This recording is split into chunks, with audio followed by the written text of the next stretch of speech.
yakweretse iciza yewe muntu mbega hari kindi manishaka ko yakweretse iciza yewe muntu mbega hari kindi manishaka.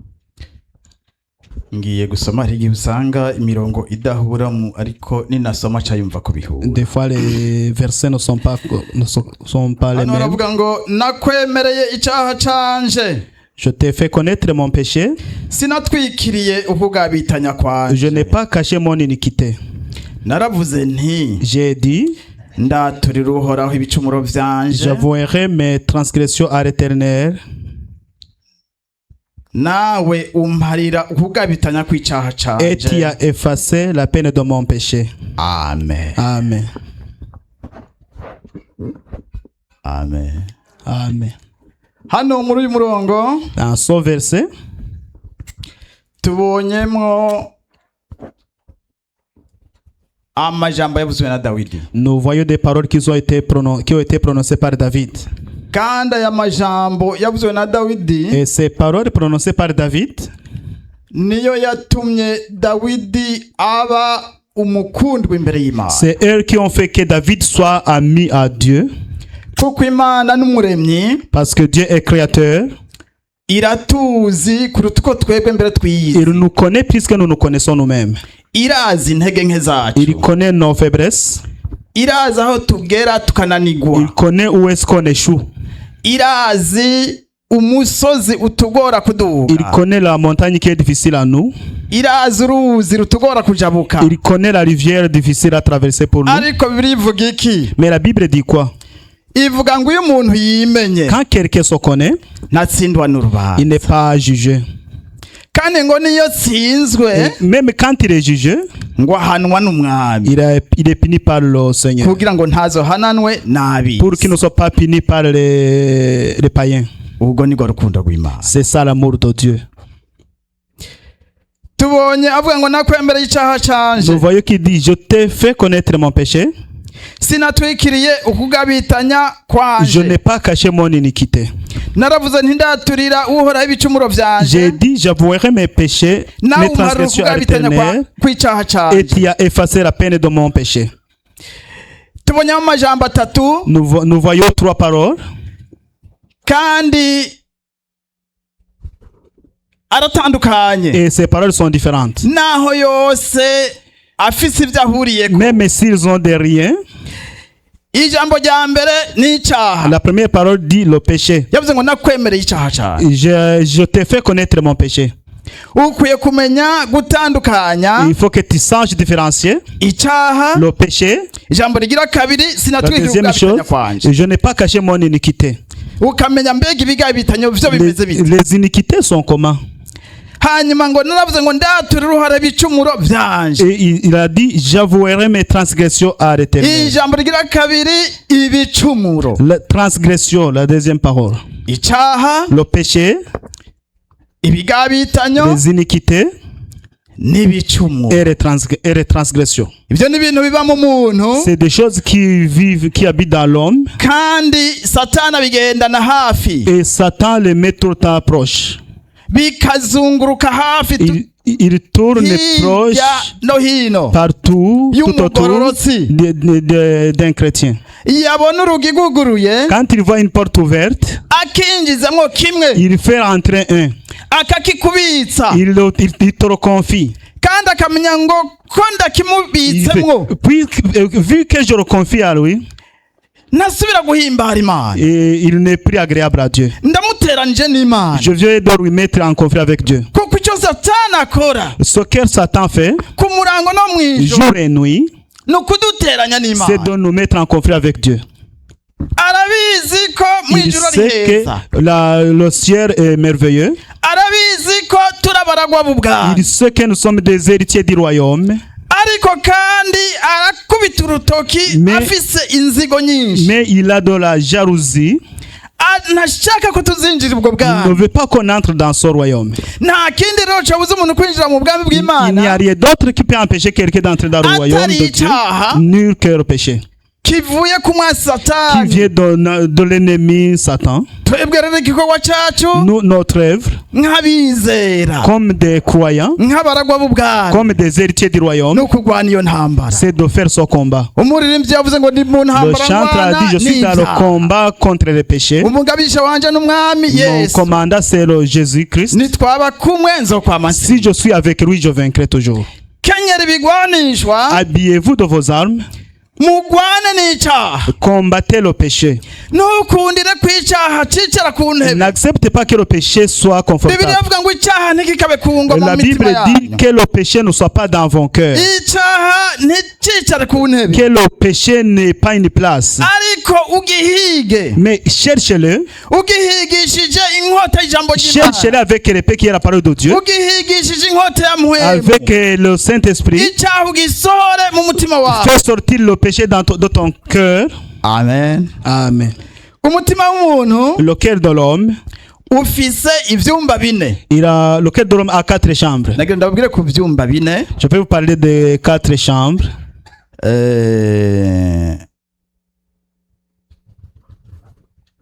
abigisha ishuri rya Bibiliya Et les enseignants de l'école biblique, bavyita ko ari zone. ils les appellent des zones. zone ya mbere ni zone La première zone, biblique. c'est une zone publique. ni icumba kigaragarira abantu bose. C'est une chambre, c'est une zone qui est visible à tout le monde. iyo turiko turarondera stationnement Quand on cherche un stationnement hanyuma ukabona ahantu handitse ngo stationnement public et que tu vois qu'il y a où est-ce que c'est écrit stationnement public, uca uruhuka mu mutima. et ton cœur est apaisé. aha ni public. Et ici c'est pour tout le monde. amen. Amen. turi kumwe.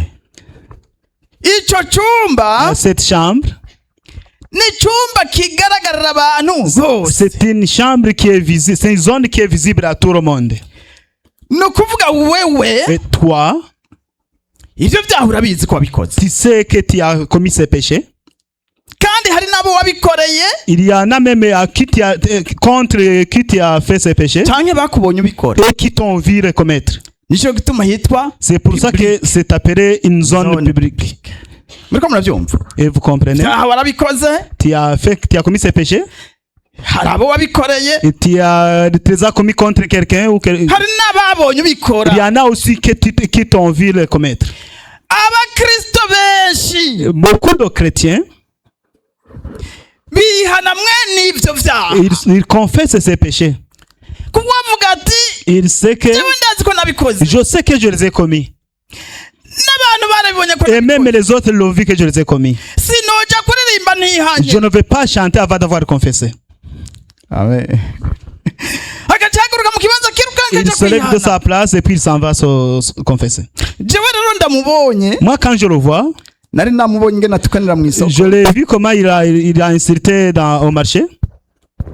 nkabona agiye kwa pasiteri Et gufukama. je vois qu'il va chez le pasteur pour s'agenouiller. warihanye. Et je sais, il confesse que Dieu soit loué. ariko agiye kubera namubonye. Mais il y va parce que je l'ai vu. agiye kugira ngo Il y va pour asubira agarukane confiance. pour qu'il veut retrouver sa confiance envers moi. abantu benshi bihana mwene ivyo. La plupart des gens confessent ses péchés. zone publique. Ahagaragarira bose. ndabizi Je sais ko nabikoze, je sais que je les ai kandi commis n'abandi et barabizi. les autres le sachent aussi. umuririmbyi ariko aririmba ku rupfu rwa Le Yesu, chanteur a dit a chanté à propos de la mort aravuga de ngo Jésus. ntangazwa no rwa rupfu Il a wampfiriye. dit, je suis étonné de la mort que tu as eu pour moi. amen.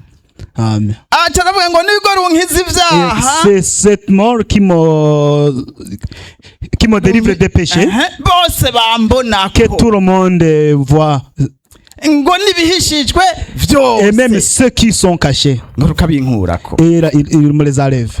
icumba kigira kabiri La deuxième zone, ni icumba jewe nzi abandi batazi, c'est une zone que je connais moi-même mais que les autres ne connaissent pas. bayita zone aveugle. C'est une zone itaboneka. narabikoze Je les ai commis, ariko nta muntu abibonye. mais il n'y a personne qui l'a vu. mwene ico caha Le péché pareil. umuntu ashobora kugigenda n'imyaka myinshi Quelqu'un peut marcher avec pendant beaucoup d'années akihumuriza et il se tranquillise. bahamagara ngo yihane Ils appellent akihumuriza pour confesser et puis lui se tranquillise. Mose yarakoze icyaha kimeze gutyo Moïse a commis un péché pareil. igihe yasanga umunyegiputa ariko aragwana n'umwisirayeli Quand il a vu un Égyptien qui combattait avec un Israélite, ubwa mbere atangwe gusanga abaheburayo babiri bagwana la première fois il a vu des Hébreux qui se combattaient, arababanguranya il les a séparés. aravuga ati mwe Il dit, muravukana vous êtes frères. kubera iki muriko muragwana muri Pourquoi umugwana vous vous combattez? C'est quoi la raison? reka nimureke Arrêtez. ivyo byabaye bwa kabiri Ça c'était la deuxième fois. ubwa mbere La yasanze première fois il a vu umunyegiputa ariko akubita umuheburayo un Égyptien qui battait un Hébreu. nicyo cyabanje kuba C'est ça qui s'est passé en premier. hanyuma ati uriko nkubita umuntu Il dit, wacu pourquoi tu bats celui de chez nous? abantu bagifise akantu ngo kiwacu mushaka mwihane Les gens qui ont cette idée, chez nous, il faut confesser c'est un péché. kuko la majorité ngaha turabarundi La majorité ici, nous sommes des Burundais n'abanyarwanda ibintu byinshi et des duhurirako Rwandais, nous avons des riens. umuntu ashobora kugenda n'icyaha cy'amacakubiri imyaka 40 Quelqu'un peut avoir le péché de division pendant 40 ans. akagikora n'imyaka Il œuvre avec ça pendant beaucoup d'années. akaririmba Il chante, ariko afisemo akantu k'amacakubiri mais il y a des umugera divisions en ugoye lui gupfa qui est difficile à mourir. akavuga ubutumwa Il afise ako prêche avec son péché. Mose rero yaragafise Moïse l'avait. Bibiliya mbere iravuga ngo nico cyatumye nka kwita umwana w'umukobwa wa La Farawo Bible dit que c'est pour cette raison qu'il a refusé d'être appelé le fils de aravuga ngo fille de ndagiye Pharaon. mubi Il a dit, wacu je vais chez les miens. asanze umunyegiputa Quand il a vu un Égyptien, afashe mu izosi quand umuheburayo il prend par la gorge un Hébreu, yari yarize ibintu byo kurwana il avait appris les aca combats. aramuhotora izosi Il a fait tourner juste la gorge aca amuhamba mu mucanga et il a enterré sur le sable. arera Il a regardé tout autour. nta muntu Il yambonye a vu, personne ne m'a vu. ariko imana yari Mais yamubonye Dieu l'avait vu. iyo bayita zone avec On appelle ça la zone Itabona. hanyuma ubugira kabiri niho yasanze abaheburayo babiri La bagwana deuxième fois, il a trouvé deux Hébreux qui se combattaient. ati mwe Il muravukana a dit, vous êtes frères. muriko mugwana mufiki Pourquoi vous vous combattez? nimureke nimureke Arrêtez. baca barareka Et ils ont arrêté, ariko umwe agenda avuze mais il y a un qui a parlé. atubwira unyice Tu veux me tuer? kumwe wica wa munyegiputa Comme tu as tué l'Égyptien.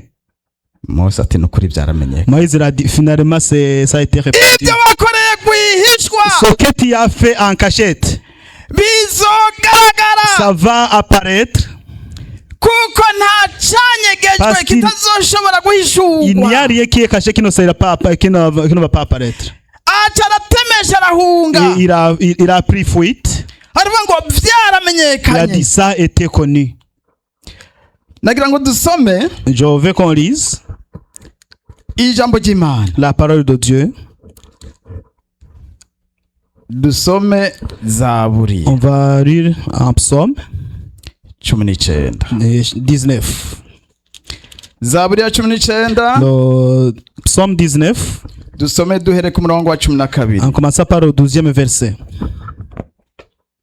amen Amen. 12 na 13 Et 12 et ngiye 13, gusoma je vais lire. zaburi 19 murongo wa 12 haravuga ngo ninde ashobora kwimenya kwe ikosa Qui connaîtrait ses égarements? ntumarure ko ibyaha byanyinyegeje Pardonne-moi ce que j'ignore. kandi wamuziga mu musabyi wawe Préserve aussi ton serviteur sinzokore ibyaha ibigira des orgueilleux. amen n'isengesho isengesho rikomeye ry'umusavyi Imana Dawidi. C'est une prière très importante de David. Aravuga ngo ntumparure ku ibyaha byanyenyegeje. Il a dit pardonne-moi ce que j'ignore. Ariko ivyo maze igihe kinini ngendana. Ce que je marche avec ça fait longtemps. Ntamenye ko ari ibyaha. Que j'ai pas connu que ce sont des péchés. Ijambo ryawe. Ta parole. Namuhemu yera. Et le Saint-Esprit. Uyu munsi Imana bimurikire.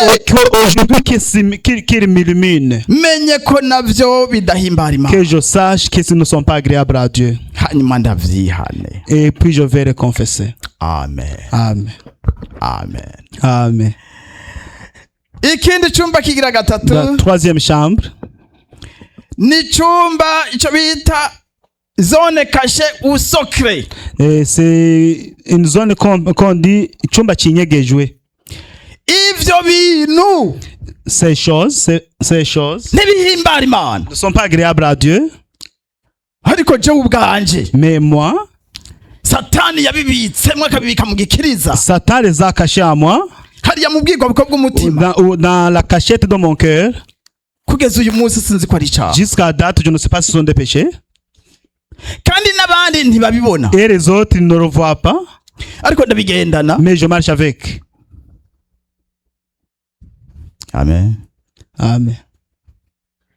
Ntibabizi. Ils ne le sachent pas. Ko mfise ubwibone. Ne sachent pas que je suis orgueilleux.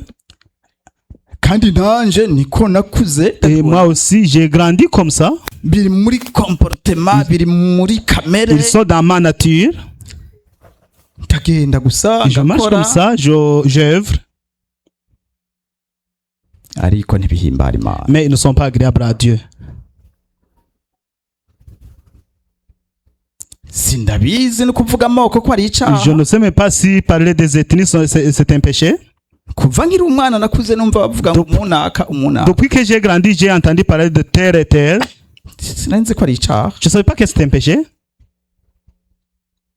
Ariko uyu munsi ndabimenye. Mais aujourd'hui, je le sais. Zone cachée. C'est icyumba kinyegejwe. Nta muntu abikubonamwo. Il n'y a personne qui voit en toi. Ariko ubwawe. Mais toi, personnellement. Niyo uramukije umuntu. Même quand tu dis bonjour à quelqu'un. Tutangwa kumuraba mbasho yo bari umunaka. Tu commences à regarder, est-ce qu'il est terre? Ugasanga n'umuntu wo muri Côte d'Ivoire ntuzi. Et c'est peut-être un Ivoirien. C'est peut-être un Ivoirien. Quand tu regardes comme ça, tu dis, est-ce qu'il est terre? Moi, je suis Ivoirien. Et il te dit, j'ai un nom de Côte d'Ivoire. Et tu as la honte. Mais tu commençais à le crasser. Ce sont des péchés. Ils sont comme dans la culture, mais ce sont des péchés. Ce sont des péchés. Que Dieu termine. Ce sont des péchés. Ils sont cachés dans l'homme. Et ceux qui font pareil, ils n'hériteront pas le royaume de Dieu avec Christ. Amen. Amen. Amen. Amen. Et Satan, quand il veut t'accuser, parce que c'est un accusateur le jour et nuit, et il les a toujours proches. Il marche toujours pendant beaucoup d'années avec ça. Il ne va pas avoir Dieu avec ça. C'est pour ça que Job, il a fait une prière. On va lire dans Job. Job 31, chapitre 31. On va ajouter la parole de Dieu. Job 31. On va lire certains versets. Verset 35. Amen. Haravuga ngo Job 31 verset 35. Icyo mpa akagira unyagiriza. Oh, qui me fera trouver quelqu'un qui m'écoute? ego cyane icyo mpakagira unyumviriza Qui me fera trouver quelqu'un qui m'écoute? ibyo nireguje Voilà ma défense, ndabitereye igikumu toute signée. ishobora byose ninyishure Que le Tout-Puissant me réponde. kandi cyompa Qui nkabona ibirego byanditswe n'umwasi wanjye me donne la plainte écrite par mon adversaire. icyompa nkabona ibirego byanditswe n'umwasi wanjye Qui me donne la plainte écrite par mon adversaire. yariko aritsindanishiriza y'isi Lui, ariko tubona hariya ku mutwe w'amajambo ku murongo wa mbere Il se faisait juger lui-même. C'est ça que c'est écrit aravuga en ngo haut. asangwa Si. iyo uvuze ngo asangwa Quand ntuburi tu dis si si, tu n'es pas sûr. asangwa narageze gucyamana Si j'ai fait ça, Seigneur. asangwa narageze gucyamana Si j'ai fait ça, oh Dieu. 33 hano nyene ku murongo wa 33 Verset 33. kandi asangwa naratwikira ibicumuro byanje nk'Adamu asangwa Si ko- narabitwikiriye Si comme les hommes j'ai caché mes transgressions, ngahisha ibigabitanyo byanje mu gikiriza j'ai raffermé mes iniquités dans mon sein, ndabitewe no gutinya ishengero ku kigohe parce que j'avais peur de la multitude, no gutinya kugawa n'iyindi miryango parce que je craignais le mépris des familles, bigatuma nihorera sindenge nire me tenant à l'écart et n'osant franchir ma porte. acavuga ngo icyo mpakagira ubunyumviriza Il a dit, oh, qui me fera trouver quelqu'un qui m'écoute? satani afise ibirego Satan a des plaintes, ariko kugira ngo uburane urubanza mais kugira ngo uburane urubanza muri sentare pour aller au tribunal, pour plaider au tribunal, amategeko turafise abacamanza ngaha amategeko aremera yuko la loi permet, barakubwira convocation bakubwira bati mwarimu Innocent arakwitwariye la loi dit qu'on t'envoie une convocation, dit évangéliste Innocent a fait plainte contre toi. okay. imbere yuko nja kuburana Avant que j'aille au tribunal, nca ngenda kubaza umucamanza et je vais demander au juge, nyereka iyo dosiye montrez-moi ce dossier, nyereka ibyo yandeze ibiki montrez-moi les plaintes. amategeko arabyemera Et la loi le permet. kugira umenye ibirego Pour que kuburana utazi tu ne ibirego peux pas aller au tribunal sans toutefois connaître la plainte. Il te donne tout ugasoma et wita tu lis tranquillement ugenda urashaka gatire iki nzocisha et tu dis je vais répondre ça comme ça, ça je vais répondre comme ça, ça je vais répondre comme ça. tugenda kuburana Et on en va au tribunal. On s'en va au namenye tribunal. ibirego ndeka J'ai connu c'est quoi la plainte. abatazi ibyo satani abarega Ceux qui ne sachent pas ce que Satan les accuse, imana ikumurikire que Dieu t'éclaire, ikumurikire que Dieu t'éclaire. kuko umurezi akurega ku murango no Parce que l'accusateur t'accuse jour et nuit. dusome Yesaya On va lire en Ésaïe. Yesaya 50 Ésaïe chapitre 50. igitabo cy'uwavugishwa n'Imana Yesaya igice cya Le livre 50 du prophète Ésaïe chapitre 50. umurongo w'umunani Le verset 8. Yesaya 50 umurongo w'umunani Ésaïe chapitre 5 verset 8. haravuga ngo Il est écrit, umpa gutsinda ari hafi celui qui me justifie est proche. umpa gutsinda ari hehe Celui qui me justifie est où? none wumburanya ninde Qui disputera contre moi? ngo tuve hasi duhagararane Comparaissons ensemble. wumburanya ninde Qui est mon adversaire? naza tubangikane Qu'il s'avance vers moi.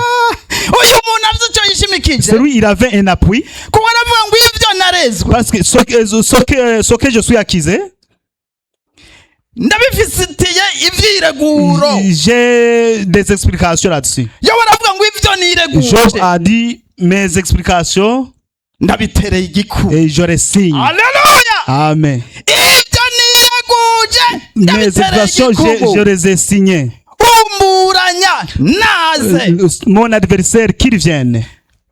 nagira ndababwira ibanga rikomeye J'aimerais vous dire un secret.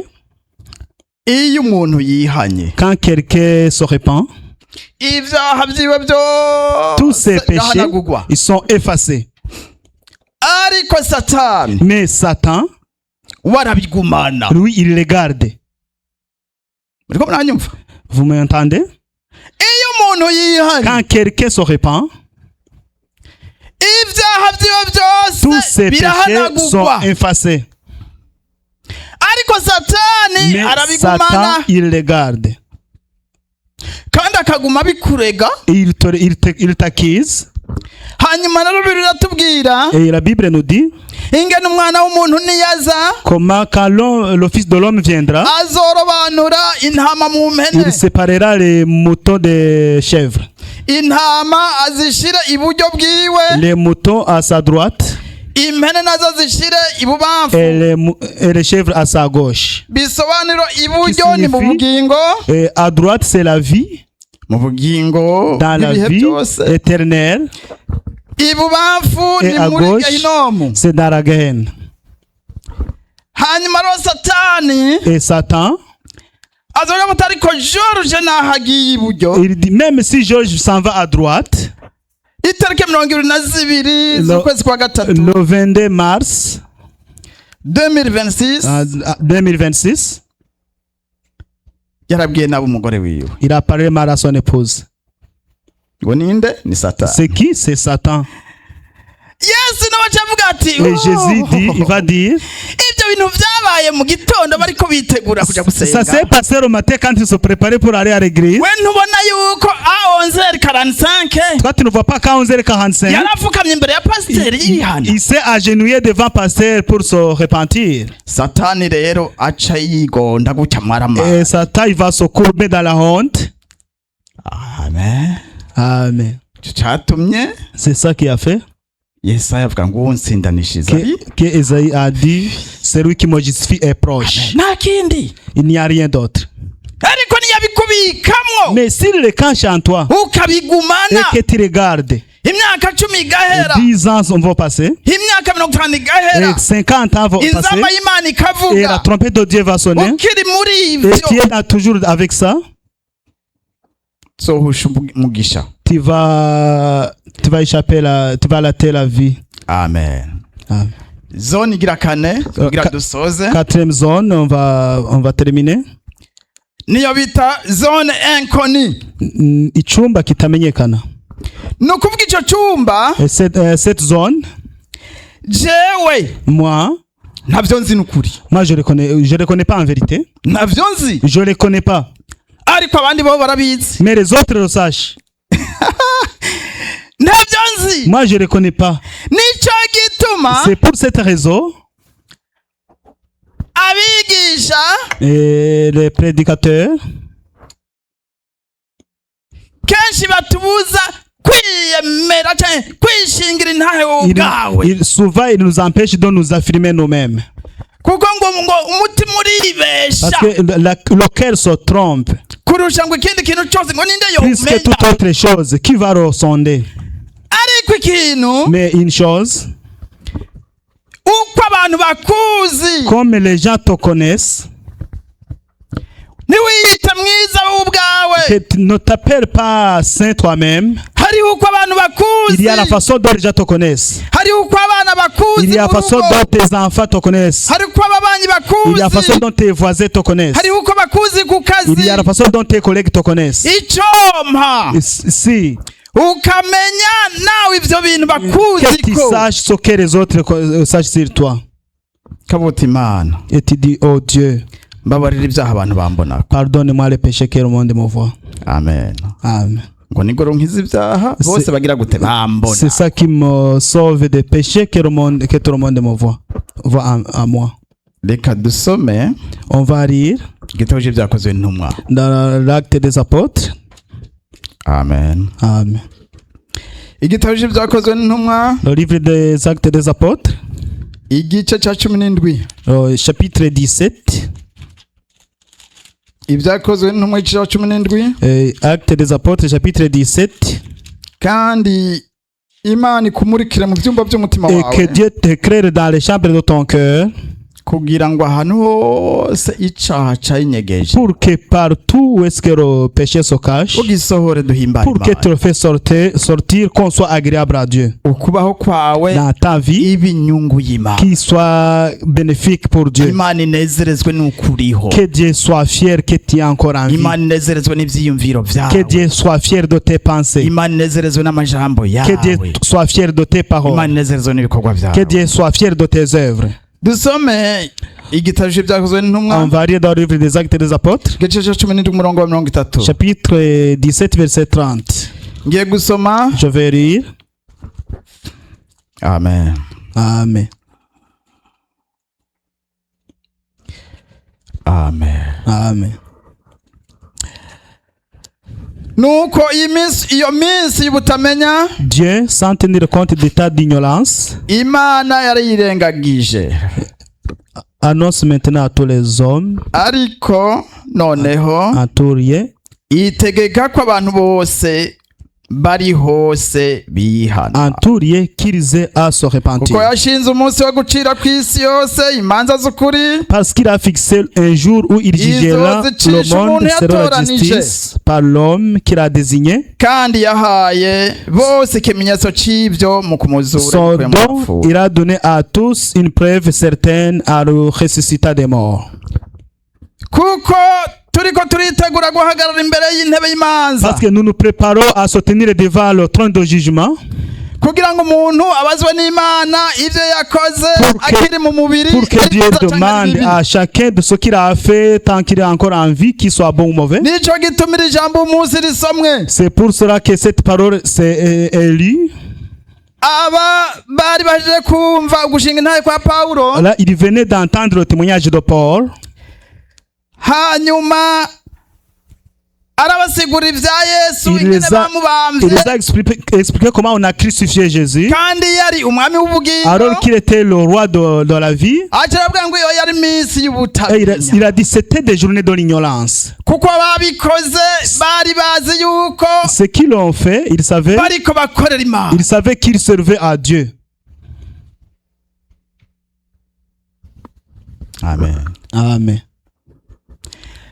ariko Mais bamaze kumurikirwa n'umuco quand ils ont été éclairés par la lumière, ni hamwe baca baza Petero c'est là qu'ils ont demandé à Pierre, baravuga ngo bagabo bene Ils ont dit, data oh, none tugire dute oh frère, qu'est-ce qu'on va faire? amen Amen. bamaze kumva gushinga intahe kwa Petero Quand ils ont entendu le témoignage de Pierre, baca bavuga bati bagabo bene data none oh tugire frère, dute que faisons-nous? aca bavuga ati mwihane Repentez-vous, iyo ibyaha byanyu que bihanaguwe vos péchés soient effacés kandi ibihe byo guhembuka et que le bigene temps bibazako et que le temps que le temps de rafraîchissement puisse venir vers vous. kuko muzohabwa Parce que n'ingabire ariyo muhemuye Vous aurez le don qui est le Saint-Esprit. isezerano ni ryanyu L'alliance est pour vous et vos enfants. amen Amen. Yesu ntabwo icubahiro Que Jésus soit loué. nagira ngo dusozere amajambo J'aimerais qu'on clôture avec ces Somye paroles ibice bikeyi en lisant un peu de chapitre. icete ca mbere ca Timoteyo L'épître de Paul à Timothée, igice ca gatanu le chapitre 5, umurongo wa 24 verset 24. icete ca mbere ca Le Timoteyo premier épître de Paul à Timothée, igice ca gatanu chapitre 5, umurongo wa 24 verset 24. ngiye gusoma Je vais lire. haravuga ngo hari abantu ibyaha byabo biboneka Les péchés de certains hommes sont manifestes. mbe wowe biraboneka Est-ce que tes péchés sont manifestes? wewe ntibiboneka Toi, ils ne sont pas. ibiboneka ni bimwe wihana ariko ibyo Ce qui est visible, c'est ce que tu as hari répandu. abantu ibyaha byabo biboneka Les péchés de certains hommes sont manifestes, bikabitangira imbere mu guciga urubanza même avant qu'on les juge. hari n'abandi bimenyekana ryari Tandis que chez Nyuma. d'autres, ils se découvrent dans la suite, que dans la suite. amen Amen.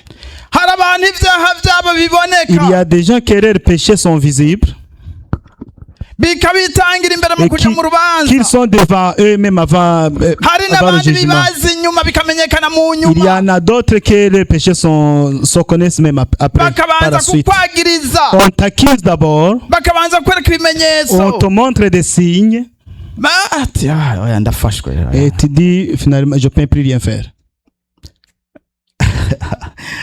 ariko umuntu aja mu ijuru Mais celui qui va au ciel, ntiyari akwiye kubanza il kwagirizwa ne devait pas être accusé. ntiyari akwiye kubanza kurondera amasura Il ne devrait pas chercher des témoins. C'est qui m'a vu qu'il vient témoigner? C'est lui qui m'a vu. ijisho ry'Imana ryarakubonye L'œil de Dieu t'a vu. ijisho ry'Imana ryarakubonye L'œil de Dieu t'a vu. kandi umutima wawe urakwagiriza Et ton cœur t'accuse. umuntu rero yihana batabanje kumwagiriza Quelqu'un se confesse avant même qu'on l'accuse. muhemu yera akaba ari akubwira Le Saint-Esprit te parle. hanyuma akavuga n'umutima wawe Il parle avec ton cœur ugaca wezwa et tu te sanctifies. ukaba umwana w'ubwami Et tu deviens l'enfant du royaume. amen Amen. yesu abahezagire Que Jésus vous bénisse. yesu abahezagire Que Jésus vous bénisse. suzuma turarangije Examine, on finit. ibyumba by'umutima wawe Les zones de ton cœur. hanyuma dusukure umutima Et puis on va sanctifier nos cœurs.